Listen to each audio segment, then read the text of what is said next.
अस्सलामुअलैकुम। बोल्ड बच्चन की नई वीडियो के साथ गुफ्तगू ज़ाहिर है। एक टॉपिक बहुत दिन से चल रहा है, 2-3 एपिसोड आई थी उस ड्रामे की, बरज़ख नाम है। उसके ऊपर रिएक्शन गया, लोगों ने जो रिव्यू किया, मैंने जो रिव्यूज़ देखे लोगों के और बात की। एक तो मारिया भी सबसे पहले मैंने उनका देखा, फिर और लोगों मारिया भी ने बड़ा सही मौक़िफ़ इख्तियार किया और बड़ा सही क्रिटिसाइज़ किया। मुझे कई लोगों ने इंसिस्ट किया कि यार 1-2 एपिसोड्स आप देख लें उसकी। मैंने कहा एक तो मुझे अरसा हो गया ड्रामा देखे हुए, बहुत अरसे। एक तो इतना टेम्परामेंट अब बच्चा नहीं है कि बैठ के यूट्यूब पे, अच्छा फिर ये इस तरह की बातें की जा रही हैं कि बरज़ख ड्रामा जो है वो तो ज़ी5 का है और तो हमारा है भी नहीं। तो भाई हमारा इसलिए है कि हमारी इसमें कास्ट है। हम जिन लोगों को सालों से एक्टिंग करते हुए देख रहे हैं, आप सबको जानते हैं, मशहूर लोग हैं। तो उन्होंने उसमें काम किया हुआ है और पाकिस्तान दिखाया गया उसमें, और उसमें वो लोग दिखाए गए हैं जो मुसलमान हैं बज़ाहिर। और हम भी अपने आप को मुसलमान समझते हैं और कहते हैं और मानते हैं। तो उसमें जो जस्टिफिकेशन एक आध जवाब आया रिएक्शन का उनकी तरफ से जिन लोगों ने ड्रामा बनाया था, वो जवाब ये था कि भाई रियलिटी है, उसमें आपको क्या एतराज़ हो रहा है कि रियलिटी है और एक चीज़ होती है, एग्जिस्ट करती है। तो पहली बात तो ये कि भाईजान जो भी आप साहब हैं, एक तो क्लियर कट वो जो भी लोग लीगल एक्शन लें, लान-तान करें, गालियाँ दें, मैं उसकी बात नहीं कर रहा। पहली बात तो ये कि ये एक बहुत सारे पैसों का प्रोजेक्ट है। वो 2 लोग, एक राइटर और एक डायरेक्टर है, वो कोई बहुत नामी-गिरामी लोग नहीं हैं। उन्होंने कोई बहुत ज़बरदस्त इससे पहले कोई ड्रामा नहीं बनाया हुआ। इससे इन दोनों से बेहतर राइटर और बेहतर डायरेक्टर पाकिस्तान में मौजूद हैं और आप सब जानते हैं और आपने उनका काम भी देखा हुआ है। उनके ड्रामे भी देखे हुए हैं और पसंद भी किए हुए हैं और वो मशहूर भी हैं। इनको एक प्रोजेक्ट दिया गया कि भाई इस तरह का एक टॉपिक है जिस पे हम बात करना चाहते हैं, जो कि वही चैट जीपीटी वाला जो टॉपिक है, उसको एक्चुअली कुछ और कहते हैं, मैं उसको चैट जीपीटी बोल देता हूँ। तो उसमें ये कि अ, आप उस पे काम करें और थोड़ा ओपनली थोड़ा बोल्ड होकर दिखाएं और सब्जेक्ट ऐसा लेकर आएं। एक तो बरज़ख का मामला कि आलम अरवाह, क़यामत से पहले रूहें जहाँ रहेंगी, जो हमारा ईमान या हमारे इस्लामी तालीमात का हिस्सा है। एक तो उसको चैलेंज किया गया। ये एक तो ये प्लॉट जो है ना, जो मैंने जो 1-2 एपिसोड देखी ना, मुझे अंदाजा हुआ कि एक तो ये प्लॉट जो है ना वो बहुत ज़्यादा क्रिश्चियनिटी कॉन्सेप्ट्स पे बेस करके बनाया गया। तो डेफिनेटली ये किसी यूरोपियन या अमेरिकन वेस्टर्न किसी जगह का नॉवेल है जिसको उठा के इन्होंने ड्रामा की तशकील की और कहानी बनाई है यहाँ की। एक तो ये कि इनको बनी बनाई कहानी मिली है। दूसरे, इनको बहुत ज़्यादा पैसे मिले होंगे, इतने ज़्यादा कि ये ना नहीं कर पाए होंगे।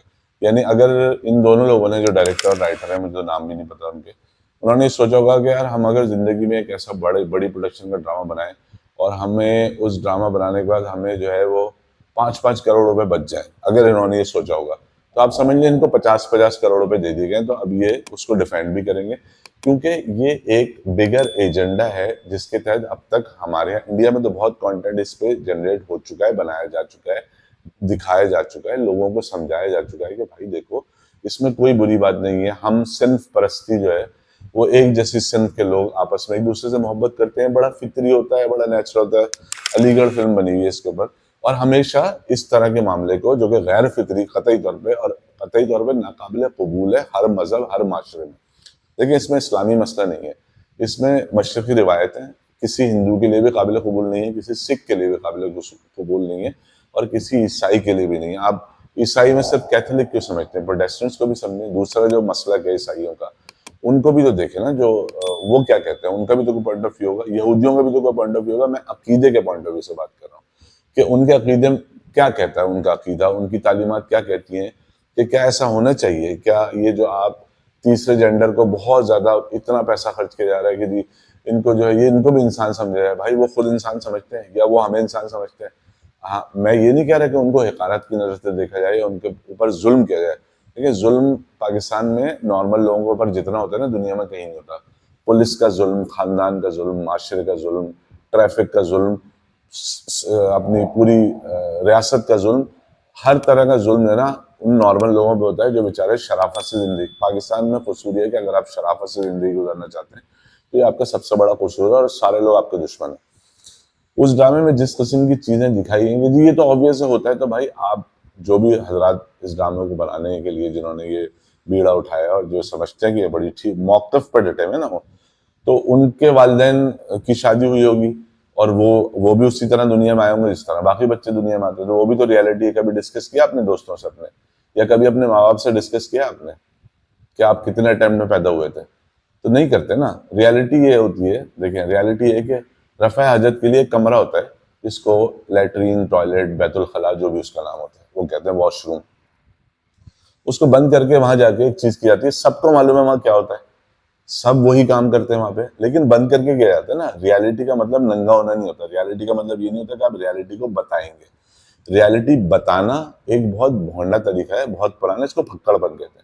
अच्छा, अब क्योंकि आप उसको जस्टिफाई इस तरह कर रहे हैं जैसे आपकी ये जाती कोशिश है, सारे लोग भी उन पर लान तान कर रहे हैं, कई लोगों ने काम केस कर रहे हैं, कई लोग कर भी रहे हैं केस, और उस ड्रामे के बारे में जी ये इस तरह क्यों दिखा दिया, एक एज के बाद तो ये हो ही जाता है, वो जो सलमान शाह साहब को उन्होंने दिखाया इतना ऑब्वियस, या माँ बाप के जो निजी मामला थे उसमें बच्चों का रिएक्शन, ये तो होता ही है भाई। बहुत सारी चीजें दुनिया में होती हैं वो आप नहीं बताते। आप अपने बहन भाइयों के बारे में जो होता है वो नहीं बताएंगे, आप अपने माँ बाप के बारे में जो होता है वो नहीं बताएंगे। क्यों नहीं बताएंगे? इसलिए कि वो बताना ठीक नहीं होता और वो अच्छा नहीं समझा जाता। एक कंटेंट चाहे वो ओटीटी का हो, आप रोहित शेट्टी को देख लें, रोहित शेट्टी जो भी उनका नाम है, जो एक्शन टाइप फिल्में बनाते हैं, इंडिया में सिंगम विंगम बनाई है उन्होंने कहा कि एक इंटरव्यू में उनको देख रहा था, पॉडकास्ट में बैठे हुए थे, उन्होंने कहा यार ओटीटी का मतलब ये होता है कि गालियां ही देते रहे आप या आउट हो जाए। आप सेल्फ सेंसरशिप भी एक चीज होती है, अपने तौर पे ऐसा कंटेंट बनाएं जो फैमिली बैठ के देख सके। अच्छा, उनको ये बात ठीक लग रही है, आपको ठीक नहीं लग रही, तो आपने ऐसा बना दिया। जब आपको ठीक नहीं लग रही तो ऐसे कंटेंट पे आपको क्या लग रहा है पाकिस्तान में एक्सेप्ट आपने ग्राउंड तैयार कर लिया था सब, क्योंकि आपने देखा होगा वो क्रीमों के ऐड आते हैं जो बाहर की कंपनियां पाकिस्तान में काम करती हैं, उनके क्रीम्स के जितने लड़कियों के कॉस्मेटिक्स के ऐड आते हैं, सबके एंड में एक टैगलाइन या एक ऐसा मैसेज होता है सबलिमिनल कि मैं जैसे चाहूँ जीऊँ, अब मैं फजाओं में उड़ूँ। यानी आप ये बताना चाह रहे हैं, बेसिकली आइडिया ये है कि आप आज की यूथ को ये बात समझा दें कि तुम्हारी जिंदगी है, तुम जैसे चाहो जिंदगी गुजारो, चाहे तुम अपने जैसे किसी सिंह को पसंद करके उसके साथ रहो, जानवर के साथ रहो, दरख्त से शादी करो, कुत्ते से शादी करो, गधे से शादी करो, सुअर से शादी करो, सुअर खा लो, सुअर पी लो, शराब पी लो, ये तुम्हारी लाइफ, ये तुम तय करोगे। यानी इस्लाम बीच में नहीं आता, तुम्हारी मशरक़ी रिवायत बीच में नहीं आती, तुम्हारी तहजीब का इससे कोई ताल्लुक नहीं है, तुम्हारी माशरत का इससे कोई ताल्लुक नहीं, तुम्हारे माँ बाप और तुम्हारे खानदान का इससे कोई ताल्लुक नहीं, ये तुम्हारी लाइफ है। चलें, तुम्हारी लाइफ है तो भाई ये पॉइंट ऑफ व्यू जिनको ठीक लगता है कि ये हमारी लाइफ हम जैसे चाहे जिए, तो जो लोगों को ये नहीं लगता उनका क्या कसूर है? अगर मुझे नहीं लगता, कि मुझे लगता है कि ये लाइफ जो है ये अमानतन दी गई है और इस जिंदगी को गुजारने के बारे में मुझसे सवाल किया जाएगा मेरी मौत के बाद, जब मुझे दोबारा जिंदा किया जाएगा तो मेरा रब मुझसे पूछेगा तुमने अपनी जिंदगी कैसे गुजारी। मेरा ये बिलीव है, और मेरे ऐसा बिलीव बहुत सारे लोगों का है। तो जिन लोगों का ये बिलीव है उनका बिलीव क्यों ब्रेक करना है आपको? अगर हम आपका बिलीव ब्रेक करें, हम क्या आप गलत हैं, तो आपको मिर्चें लग जाती हैं, फिर आप तकरीर करते हैं मौलवी हो। भाई मौलवी की बात ही नहीं हो रही। अभी आप मौलवी और इस्लामी तालीमात को हटा के भी देखें तो मशरक़ में एक्सेप्टेबल नहीं है। हमारा एक पूरा कल्चर भी तो है ना, एक पूरी तहजीब भी तो है ना, जिसमें हिंदू, सिख, ईसाई, मुसलमान सब शामिल है। उनके लिए एक्सेप्टेबल है, और फिर किसी हिंदू मजहब में एक्सेप्टेबल है, चले, ईसाइयों में एक्सेप्टेबल है, चले, यहूदियों में एक्सेप्टेबल है, इस्लाम में तो है ही नहीं। कौम लूत पे जितनी लान तान कुरान में की गई है, फिर आप आगे कहते हैं मेरा और मेरे अल्लाह का मामला है। ये कौन सा लाइसेंस है भाई? आपका आपके अल्लाह का मामला है तो पहाड़ पे जाकर रहिए आप। अगर आप माशरे में साथ रहेंगे तो आपको माशरे के नॉर्म्स फॉलो करने पड़ेंगे, चाहे वो नॉर्म्स इस्लामी हो या ना हो। क्योंकि अगर नॉर्मेलिटी किसी माशरे की ये है कि कपड़े पहन के घर से बाहर निकलना है, तो आपको हर हाल में कपड़े पहन के बाहर निकलना पड़ेगा, वरना या तो आपको पागल समझा जाएगा या आपको वापस अंदर भेज दिया जाएगा और आपके पेरेंट्स से कहा जाएगा कि इसको कपड़े पहनाओ, पागल का बच्चा नंगा बाहर आ गया। तो नॉर्मेलिटी को फॉलो करना भी पीस है, अमन है ना।